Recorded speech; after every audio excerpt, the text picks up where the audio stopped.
Hello everyone, in this video I will be discussing which is the better car to buy, the new Nissan Z or the new Toyota Supra. Now, as car enthusiasts, we think a lot about cars that we want to buy in the future or are maybe thinking about buying right now.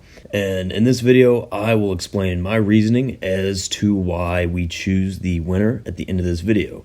This will be a comparison video as we will have 4 categories: price, practicality, power, and reliability. Keep in mind, this video is not a definitive answer as to which car you should buy, as you should buy the car that you think you like the most. However, this is just our opinion, and I think you'll enjoy. Now, do keep in mind this list will not be exact, as the very precise numbers for the Nissan Z have not yet been fully released, mainly because of the fact that the car has not yet been released. But we're going to do our best, compare it with other Nissan models, and see what we can do. So, just to introduce these two cars, first off, the Nissan Z, it is a very fun, retro-styled sports car.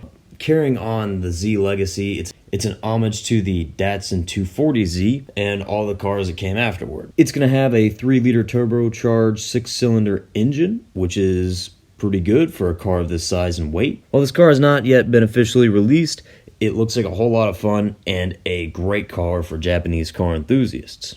As for the new Toyota Supra, often called the Mark V Supra, it's also a recreation of a more retro car from the 90s, the Toyota Supra. Pretty much everybody in the car community knows about it. And a lot of people don't exactly like this car, mainly because they feel like it hasn't stuck true to the lineage of the Supra. However, I personally really enjoy this car, especially the design. I really love how it just looks like a futuristic spaceship. A lot of people don't like this car mainly because of the fact that it was made in cooperation with BMW. It shares a whole lot of BMW parts, even including the engine. Not to say it isn't a good car. Actually, I really like this car, and I think people really underestimate how quick these cars are.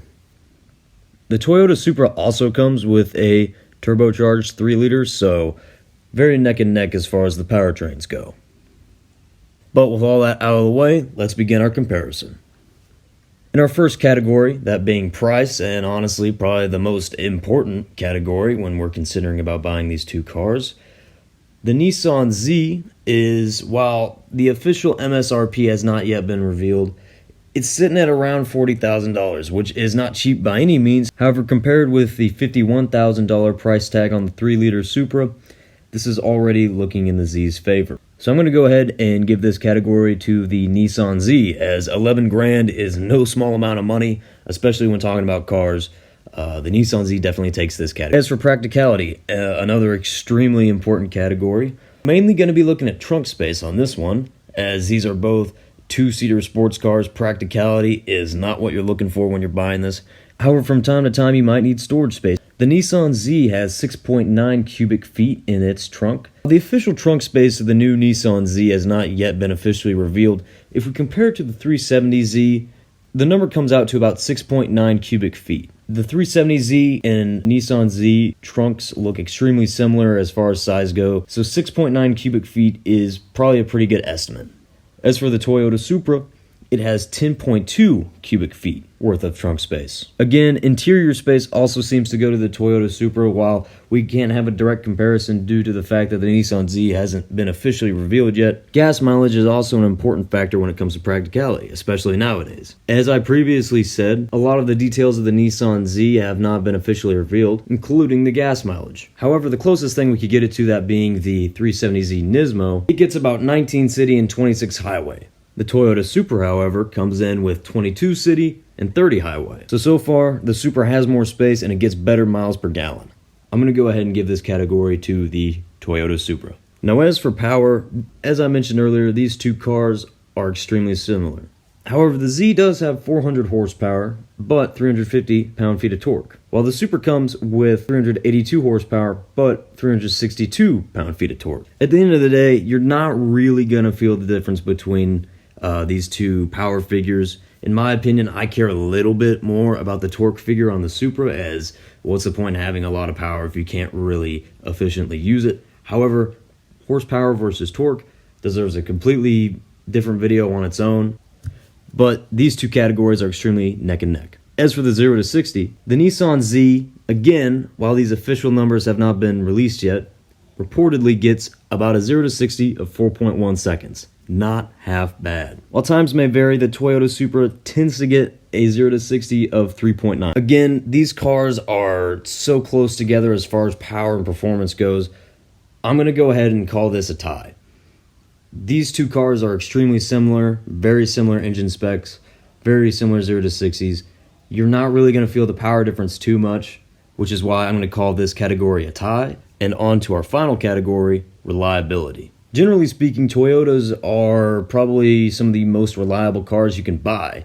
However, the Mark V Supra is no regular Toyota, as it has the powertrain of a BMW Z4, along with other features such as launch control, and I believe some interior trim, however, don't quote me on that. Now, Toyota and BMW are about as far apart as you can get as far as reliability goes. I actually really love BMW. They're probably one of my favorite German brands, but they're not exactly known for being extremely reliable. However, if you're buying this car brand new, you're probably not going to see many issues. And as far as my research goes, these cars actually seem to be pretty reliable when compared to other BMW. However, Nissan is an extremely reliable car company as well. While it depends on the model, generally speaking, their performance cars are pretty bulletproof. My friend Dave, who is also the co-owner of this channel, he has a 350Z himself with pretty high mileage. It keeps on going, the performance is there. It feels like a car that's right off the factory line. I'm going to have to go ahead and give this category to the Nissan Z, as they have a bit more of a reputation for being reliable, and in my opinion are probably going to last a little bit longer than a Mark V Supra. So overall, the Nissan Z wins in the categories. However, again, it's entirely up to you as to what you want to buy. These are pretty expensive cars, especially considering the fact that they're between 40 and 51 grand. Again, take this information with a grain of salt. However, it's very important to consider these factors. Both of these cars have remarkable Japanese performance that we as car enthusiasts really appreciate. If it was up to me personally, now this might make a lot of people mad, I think I would actually buy the Mark V Supra now that they're putting a manual transmission in it. State your opinion down in the comments below. Tell us what you would rather buy, and if there's anything that we looked over, please let us know. We want this style of video where we compare two cars and give you the best option of the two to be an ongoing series, so expect more. Until then, see you in the next video.